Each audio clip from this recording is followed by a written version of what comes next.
Do you ever get tired of playing Valorant? You're using the Vandal and using it the way it's meant to be played. You aim head level, but it still seems impossible to hit anything? Well, that's pretty understandable because that's most players' experience. They experience a player who's just better at tens type aim. They can one tap you from afar and easily and consistently, more than you ever could. You know that shit's tough, man. That shit's tough. I'm gonna give you an easy way out on how to beat him and without feeling so scummy about it. So one thing I would like to mention is that I don't really play like anyone I know. However, my friends around me, I do influence them and I see them pick up the way I play and they actually do it quite effectively. And if some of that can rub off onto you, that'd be pretty dope because I'm actually climbing the ranks right now. I'm very close to gold. I've played since CS:GO, uh, you know, the original.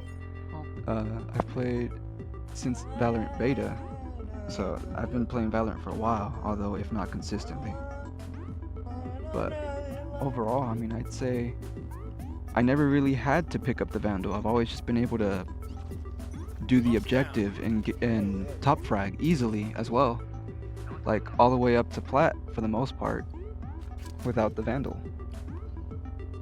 So this clip I'm going to show you from this match, I was mostly running a stinger. And the effect it had on the enemy team and on my team was astronomical. They ended up getting beat down so bad. They were nowhere near winning, but I give them points for trying, I'm not gonna lie. It takes some big cojones to do that. But I'm gonna say the value that using an off-meta weapon brings is astronomical. And if you can hone any weapon that is other than a Vandal and the Odin, Fuck, I don't know. the effect it's going to have on your team is huge. B, let's just keep it equal.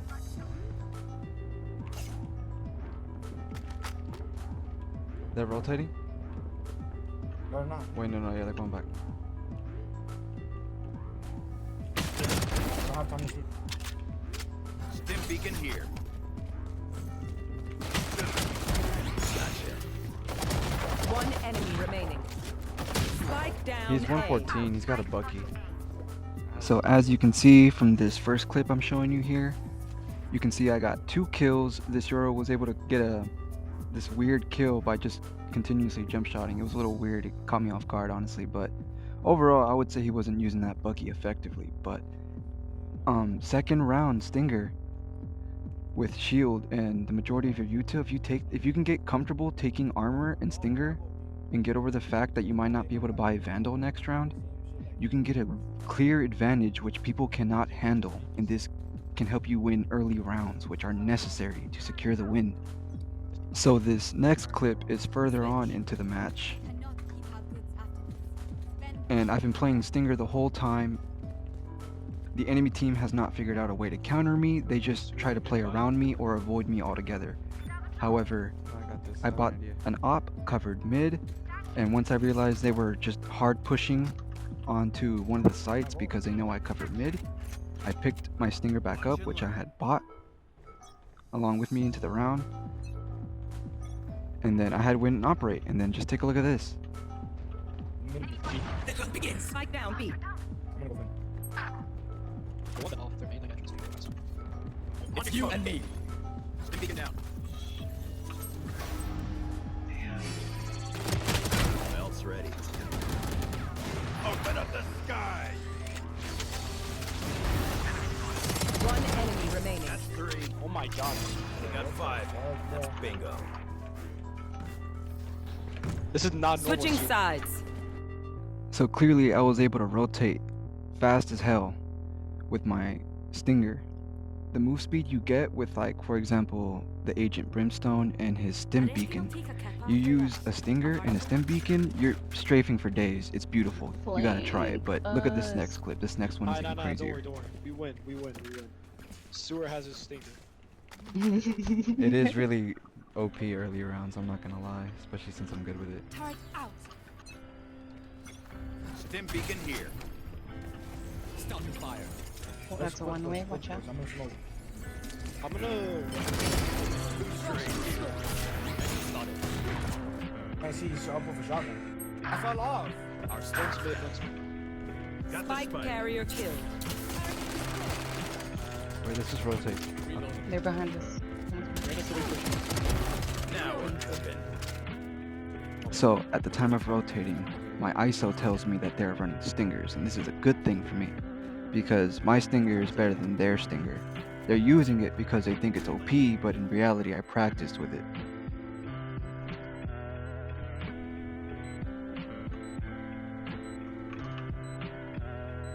Don't worry about phone.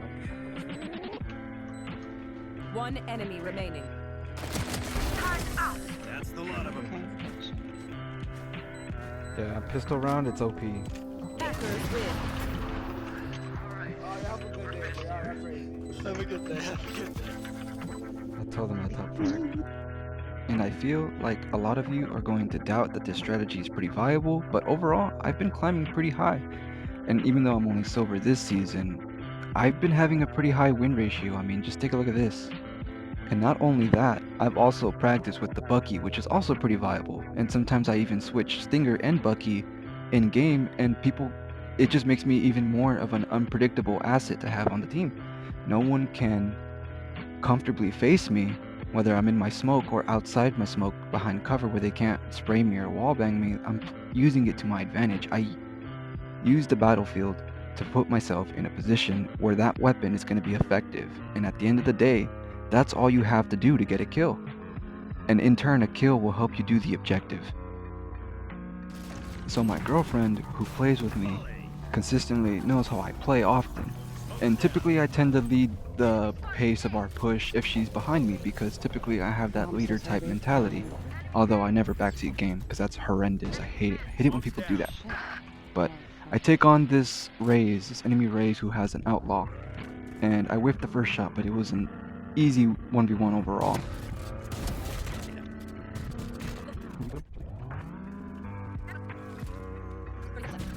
And then we push on the site, and then we recover it, we take it. I'm able to use the frenzy to pick off a kill off of someone who's on box. I kill someone with a shotgun. Overall, pretty good weapon usage in the way they're supposed to be used, and that's how you should look to use your weapons, to the extent where they're going to be most effective. So this clip I'm about to show you is from the same match, just way later on. We could not seem to get our foot in the door on the site. For some reason, the team was picking up their Vandal plays. My teammates were not able to handle their Vandal peaks, and they kept getting outplayed, leaving me alone, which, you know, when I'm using an off-meta weapon, I can maybe get 2 or 3 kills in a high-octane moment, but I cannot do everything alone. So I tell my team to go push A, the 3 of them, while I have my girlfriend come with me. She backs me up, we secure site and plant. And if any of them were still alive, they meet up back with us. However, that was not the case. The enemy team, however, was, luckily for me, very scared to push me.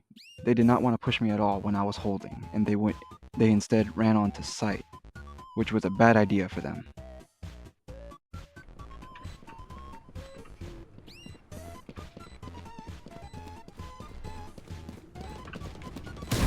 Goner. I broke my wall. Don't worry, no time for them.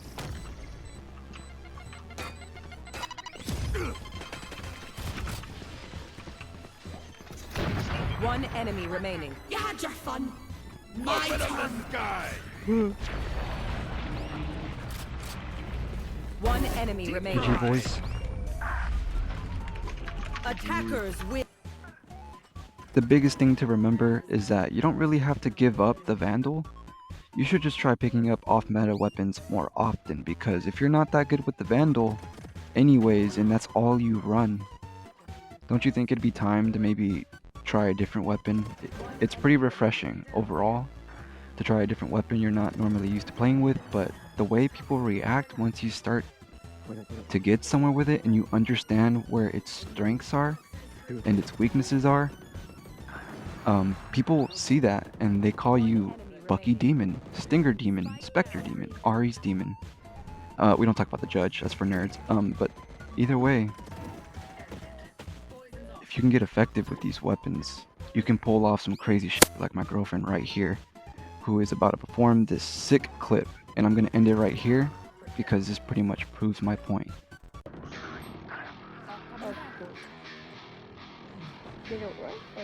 Yeah. One enemy remaining. Spike down mid. 104. Nice. Yeah, good shit.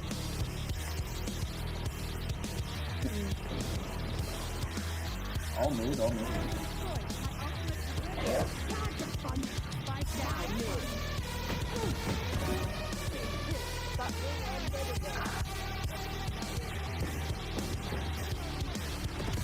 One enemy remaining.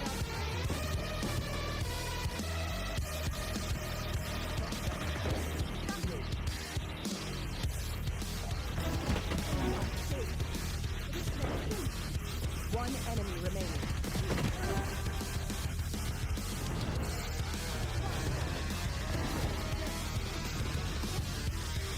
One enemy remaining. Window.